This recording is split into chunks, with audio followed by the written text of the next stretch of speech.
I'm on 2, and we turn now to the subject of data collection in maths topics.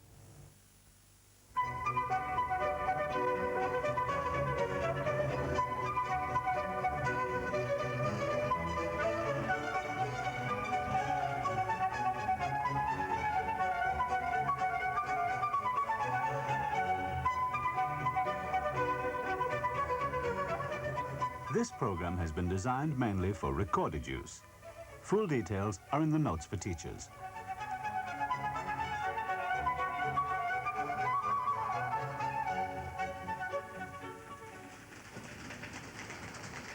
State takeovers unpopular. Hang the terrorists, say 72%. The young want harder line against hooligans. Facts about people. Give us a choice and we'll pay up. Most people in Britain would be prepared to pay a third of the cost of education and health charges out of their income. 60% of Tory parents approved and 46% of Labour parents. Facts about people. Under the headline, The young want harder line against hooligans, a newspaper reported, young people favour a harder line against vandals and hooligans. but how do they know? The same story went on to say, 70% do not believe cannabis should be legalized. but where did the newspaper get its figures from? How do they know what people think? Have you ever been asked for your views? And who wants facts about people?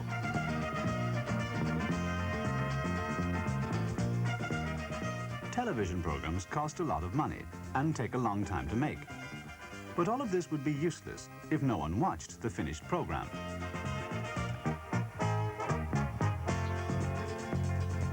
So how does the BBC know how many people watch each program?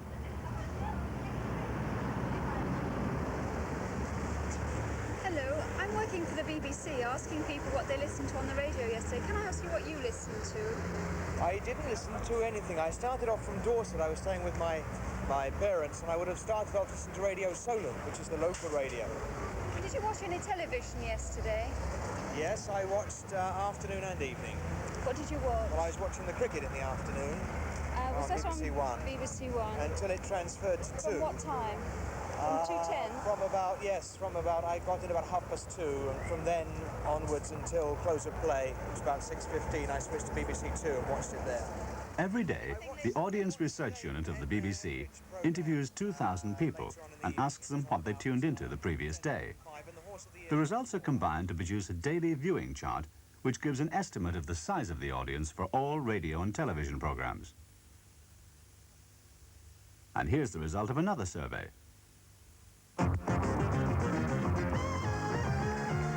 The charts are based on sales in record shops. Not all shops, that would be too expensive. Just a sample. The sales returns from the sample shops are combined together to produce the charts, a valuable source of information for record companies, radio stations, and the public. As we've seen, statistics can be used to predict certain characteristics of a population, or to describe those characteristics.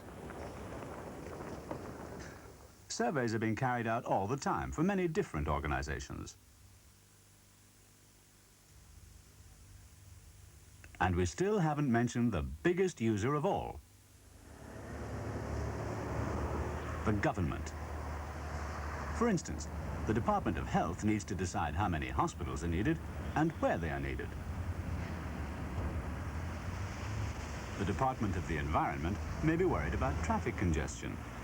Should this road junction be replaced by something like this?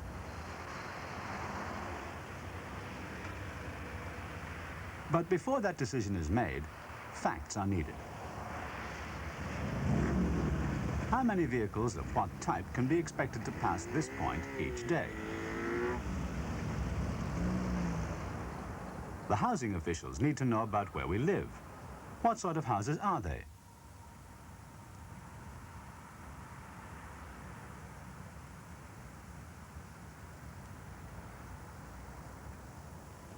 Only after the department has collected this sort of information can they begin to make plans about the future.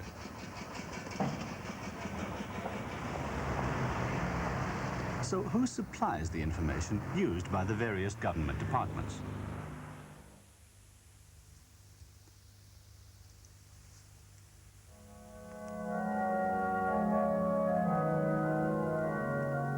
Now, at this time, Caesar Augustus issued a decree for a census of the whole world to be taken. This census was the first which took place while Quirinius was governor of Syria, and everyone went to his own town to be registered. So Joseph set out from the town of Nazareth in Galilee.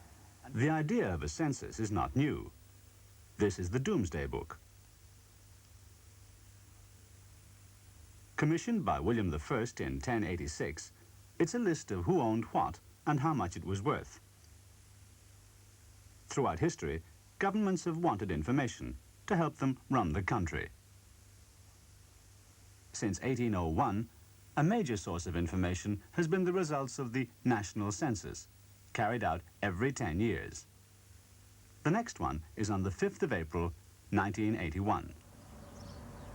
William I wouldn't have recognized the head office from where today's census is organized. To make sure every household is covered by the census, a set of large-scale maps is prepared for the whole country, marked off in small areas. Then, the legwork begins.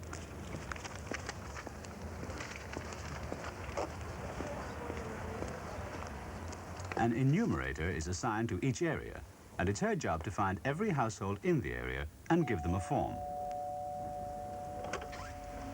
Good afternoon. I'm from the census. You may remember that I left a leaflet here a day or two ago. Oh, yes. And I've now come to deliver your form. Could I ask you your name? Elizabeth Moyner. Would you be good enough to spell that? Moynagh. And can I just check with you that this is 36 Haven Lane? That is correct. And do you happen to know the postcode? No, I'm sorry, I don't. Never mind, I'll fill that in later. And now I'd like to ask you, how many people will be here on census night? When is census night? It's Sunday, the 5th of April. There'll be 3 of us here. Well, I would like to collect the forms on Monday. Thank you very much. Goodbye. Goodbye. Normally, it's easy to identify a single household, but enumerators have to check very carefully to make sure that they cover every separate household. And still, some people could be missed. So what's actually on the form? The first page asks general questions about the place you live in. How many rooms? Do you share?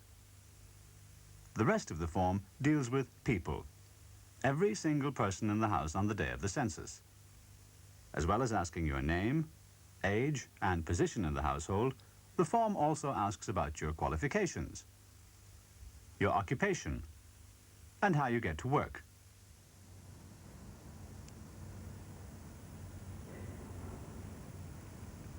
Collected together in the various regional centres, the forms represent a considerable amount of information. Greater London alone requires a room this size.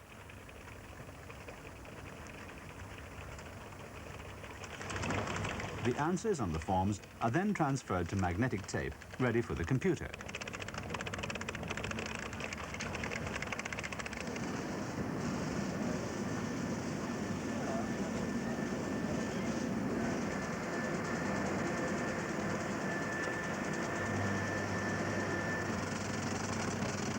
So what information is stored on the computer?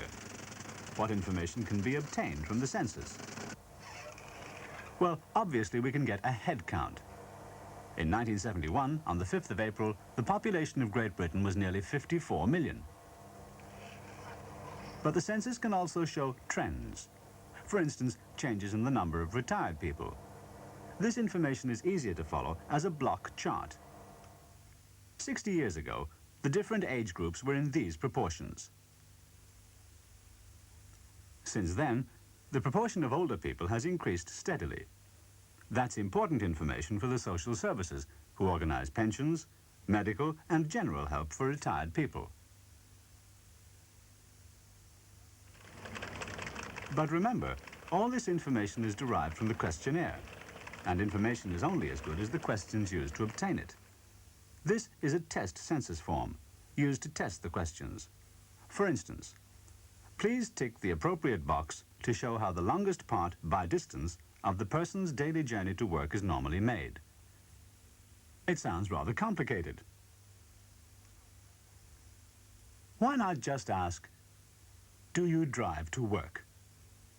A simple question with a simple yes-no answer. Or is it? Well, meet Mr. Nuisance. He had no problem with that question. No, he doesn't drive to work? Ah, his wife does the driving.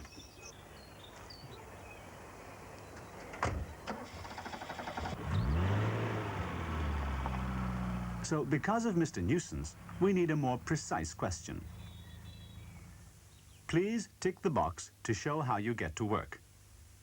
That seems right, so we tried it out on Mr. Nuisance. Yes? Just a minute, that can't be right. Can it?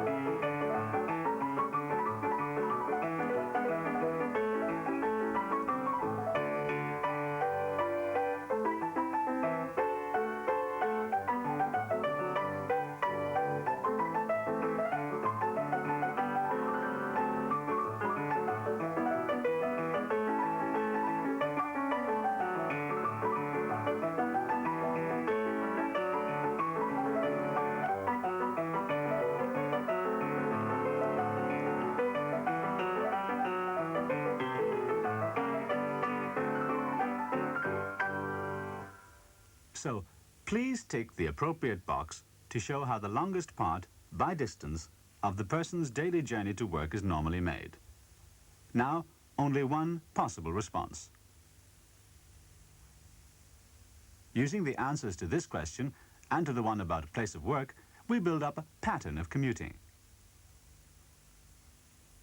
In London and the South East, it seems that most people use public transport. In central Scotland, it's about half public transport, half cars. But on Merseyside, most people go to work by car. But remember, because of the way the question was worded, the census can only provide information about the longest part, by distance, of the journey.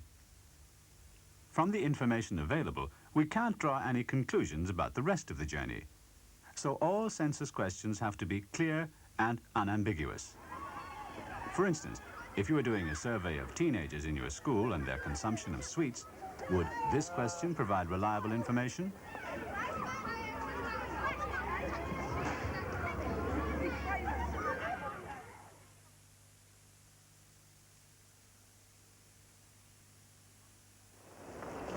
Lots of information about the population is needed by both government and private firms. The census gets that information by asking everyone. But it costs a lot of money. The reports can take months or even years to produce, and the questions you want to ask may not be on the census form at all. People may want our opinion.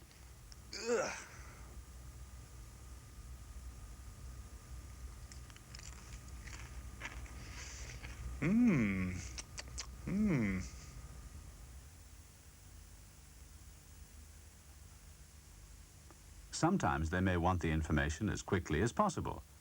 That's when opinion polls are used. Opinion pollsters approach only a few people. They take a sample of people. A typical sample would be about 1,000 people.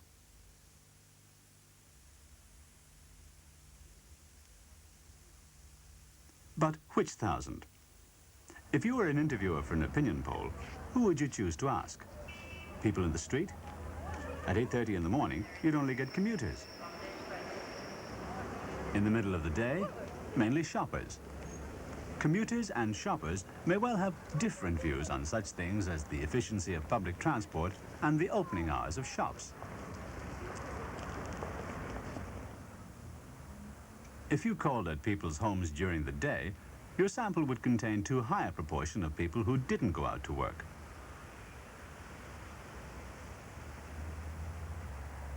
If you tried a factory, then you'd miss all the people who stayed at home.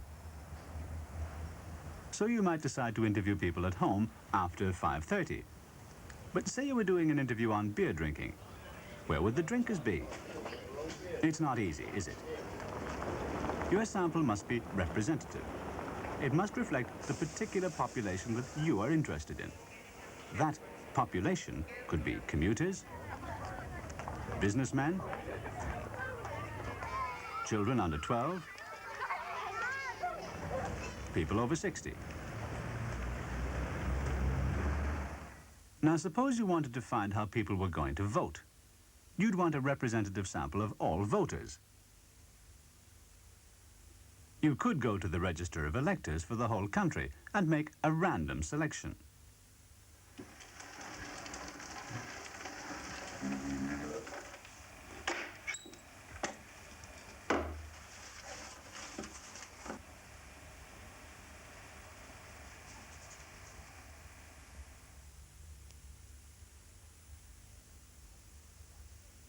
Nothing wrong with that, except that in practice it would be very difficult to do, because you would have to travel all over the country. You might start by taking a few parliamentary constituencies.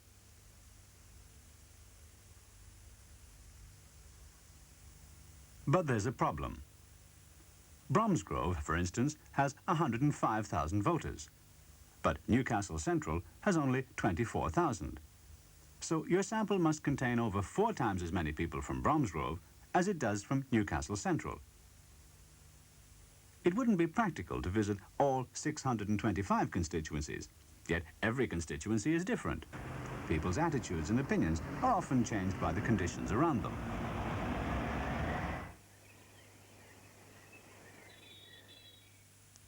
So you have to choose your constituencies with care to get a fair and representative sample of all the different types. But even when you've chosen how many people to interview and from which constituencies, your troubles aren't over. Which people do you interview? You might decide to take a map of the area and mark off every 5th house. And your sample still might not be representative. You may have chosen all large, privately owned houses, or all rented flats. But there's an easier way. Consult the last national census. That will probably tell you all you need to know about the characteristics of the population.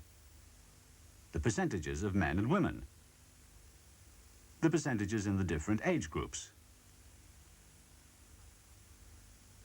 House owners and renters. The percentages working and not working. The number of cars owned, and much more. Now all you have to do is make sure that the characteristics of your sample are in the same proportions as those for the whole country. You build up a sample quota of people.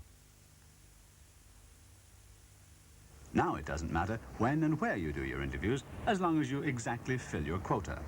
Exactly the right number of people of each type, no more and no less.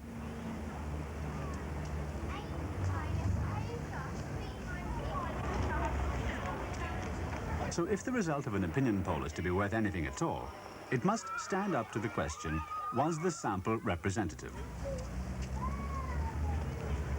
In other words, do the opinions of the sample give a good indication of the opinions of the particular population you are interested in, which might be the pupils in your own school?